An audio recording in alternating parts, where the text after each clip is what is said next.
Hi everyone, welcome back.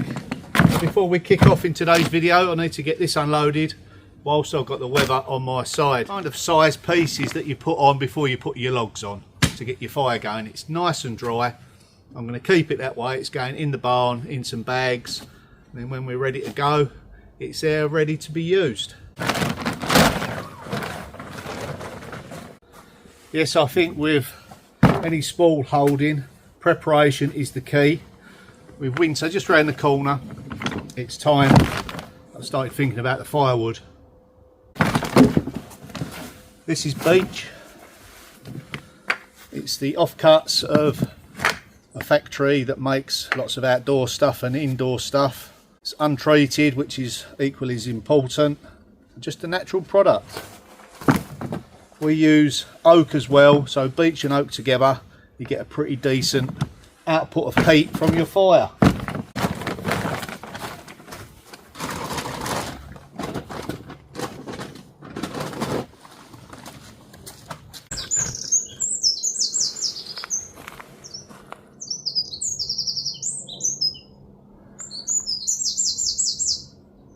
How about that for a soundtrack?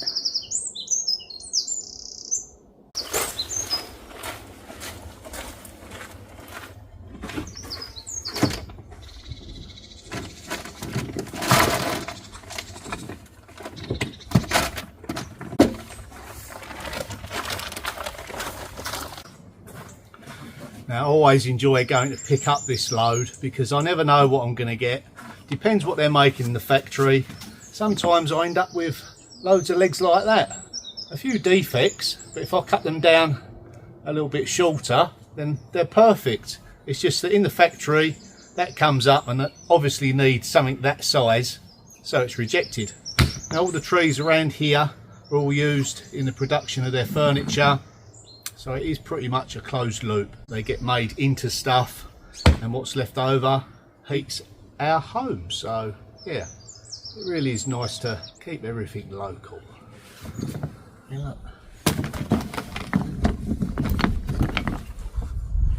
There's no need to season it. It's all fully kiln dried. It's just very useful.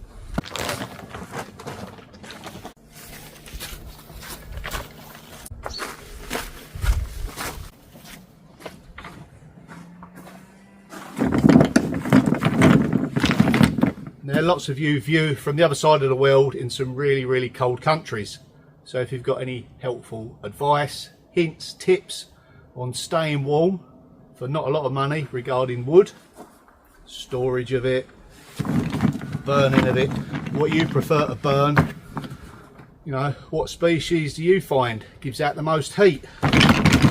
Now, I might be wrong, but I think beech generally, if it's well seasoned, will burn a lot hotter than oak. Oak burns longer and slower, but gives out a pretty decent heat. Now, there is a rhyme or a saying as far as the order of woods to burn. I think it's king and queen at the top, and then yeah, it goes down in various stages. If you can remember what ones they are, let us know in the comments.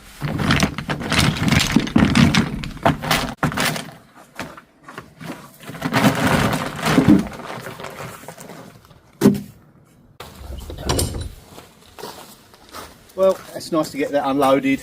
It's also equally as nice to know that you've got a little bit of wood in reserve should the weather change. But the sun's out, so let's go and do something, take advantage of it. So let's head round the back and take a look at some repair work in that stone. Yep, that section there.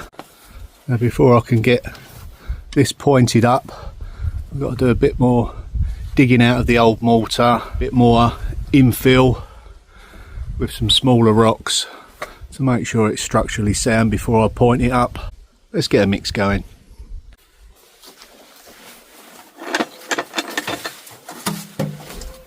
And don't forget your masks when you're mixing up. First, mix it up dry. Really important with lime.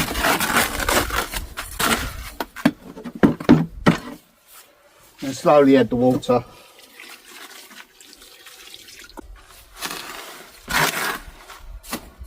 You don't want it too wet.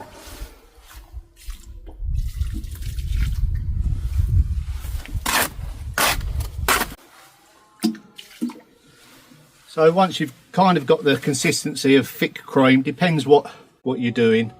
I mean, I'm just filling up some voids, so I want it a little bit stiffer. We're going to pack it with some stone as well, so we're not actually pointing with this as such, so we can afford to go a little bit stiffer with it. But get it all mixed up and then let it stand for about 20 minutes and then give it another mix, and then you decide whether you add more water then.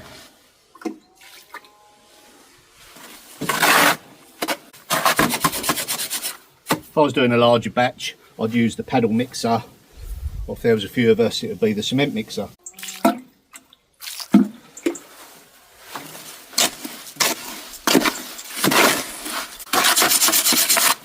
So we'll let that stand and then check back in 20 minutes. In the meantime, let's get this prepped.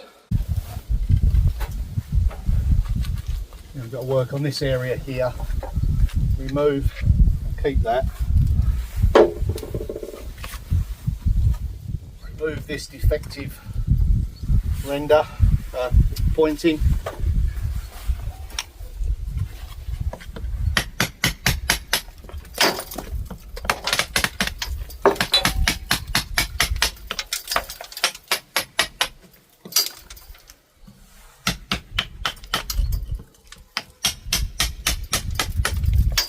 This is fairly soft, but if you was chiseling out cement mortar, don't go into it that way because you'll damage the stone. Make sure when you're hammering chiseling it's got somewhere to break out to, otherwise you could damage the face of your stonework.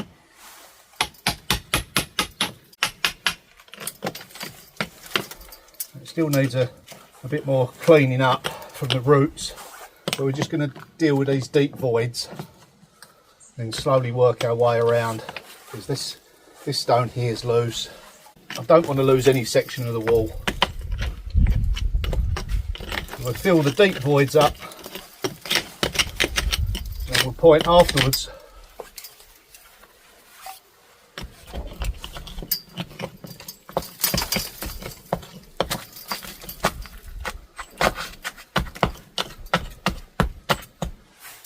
Okay.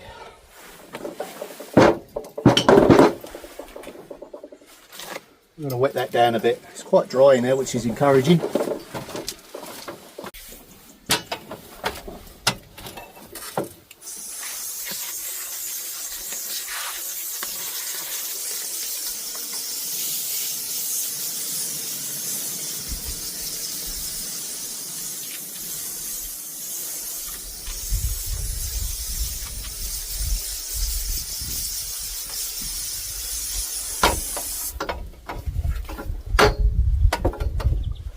It does make a little bit of a mess on the freshly pointed lime work, but in the scheme of things it's more important that I do this area structurally sound. We can always clean these up afterwards.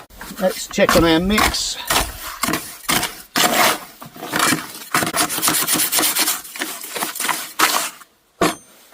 Perfect.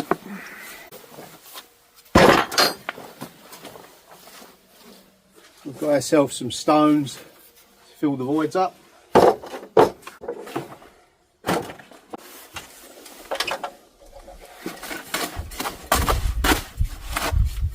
get me hook.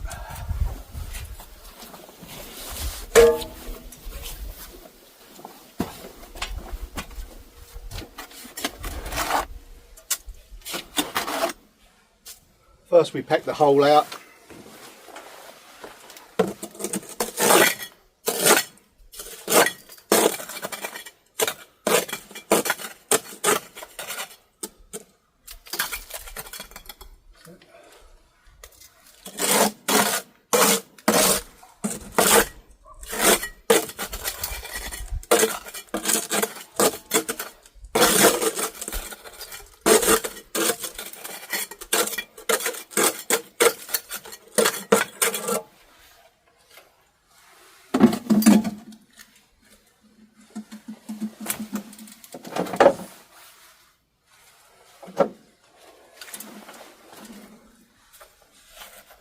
We'll just pack it in.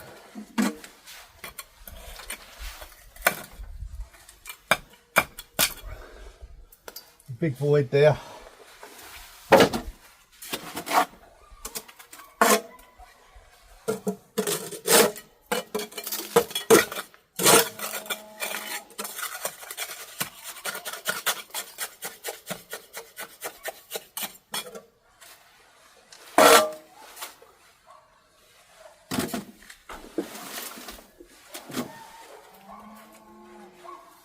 Now these little stones, they're also wedged between the two big stones.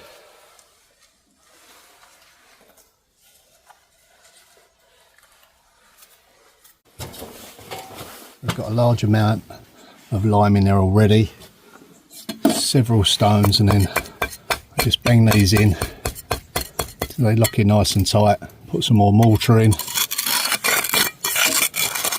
We can neaten up afterwards. We'll just build that up. We'll probably get a terracotta tile through there on its side. Then we'll build this area up.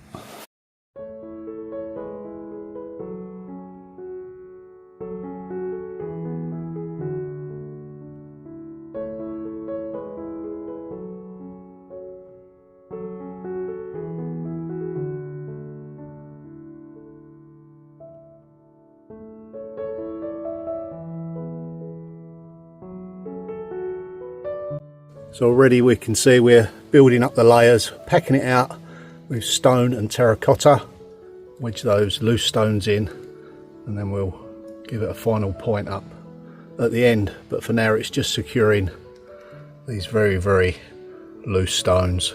Don't want to lose any section of the wall, so it'll just make extra work for me. Got enough of that.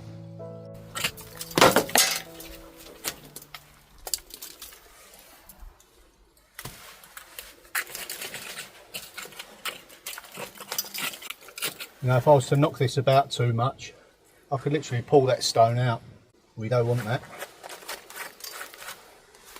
Big void in there. Get some tiny stones. Fill that cavity up. So all I can do is just work in small areas, removing it, filling it,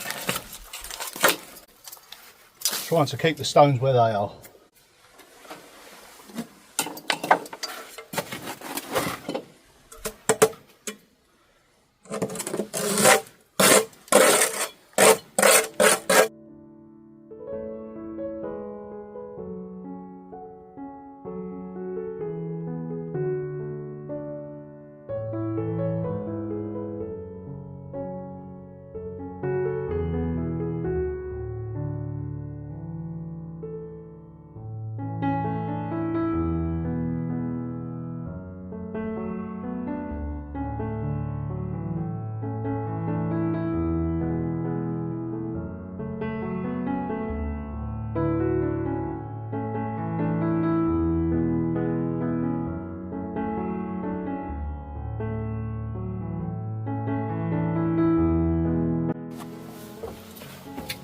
What you can see here is the layers being built up. What we'll do, we'll strike that joint in.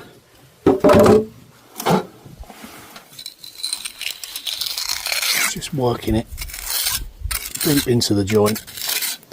And then we'll put a bit more on.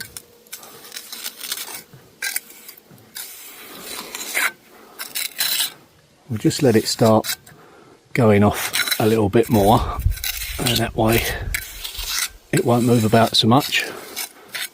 Tendency to start falling out the joint if you try to do it too soon. Just got to be patient with these rebuilds. Not so bad if the stones are securely in place, but that one is now. The hardest thing about this sort of job is getting lime all over my hands, all over the camera, and it really does stick to stuff. It's an enjoyable process. Okay.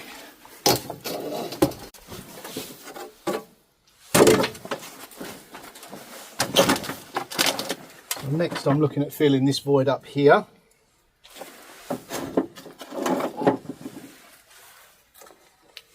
Perfect. That's great. The wall really is dry, which I know I've mentioned, but it's a good sign. It means there's no water penetrating in from above.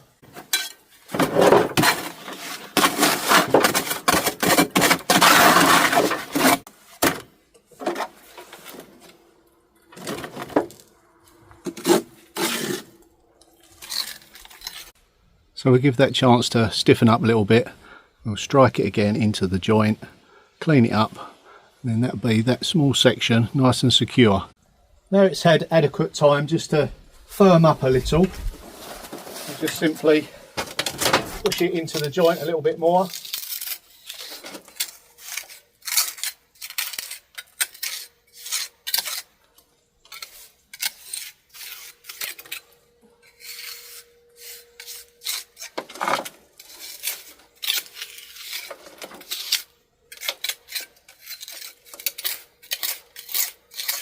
We'll need to build it up again.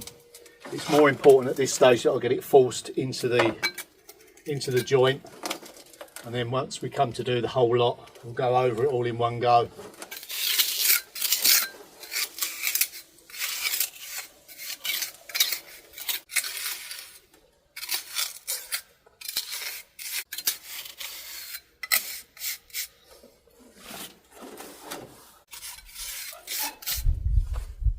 Going to need to bring my scaffold back round so I can come up a little higher, just a maximum reach really.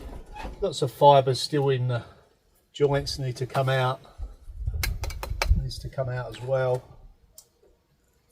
Now if this was in a sunny position, no chance of that this time of year, I would probably put maybe a damp hessian sack over it to stop it drying out too quick. But there's plenty of moisture in the air, so no need for that. In actual fact, sometimes too much moisture. Yeah, maybe.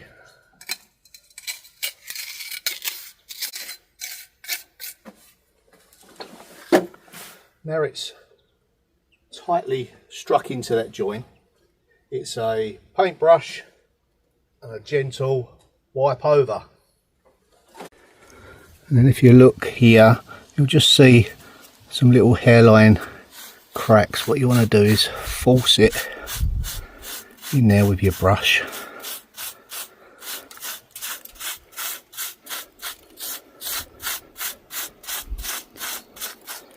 And what this does, it forces it in and closes those hairline gaps up underneath the stone, but it also textures the surface. Now, as mentioned, I've got to go over it in places, but this evaporates the moisture away and out of the wall much better than a smooth surface.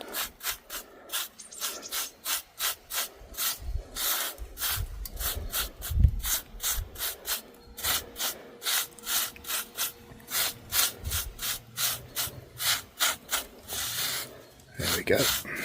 See, you just got one appearing there. You just brush that in. Now lime does have the ability to self-seal those cracks should they form. That is part of the beauty of this stuff. It moves with old buildings. Now cement-based products haven't got that flexibility and movement that you've got with lime. There we go.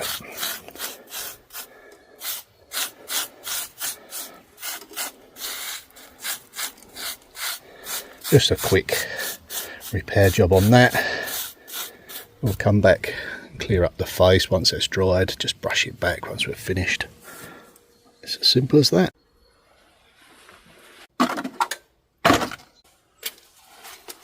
Just a light brush over.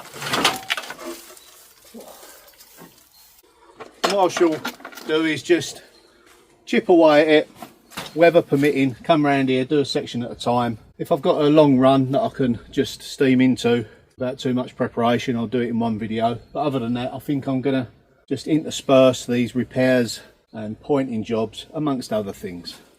pretty much run out of light today. So that is it for this video. Thanks for watching. See you tomorrow. Bye for now.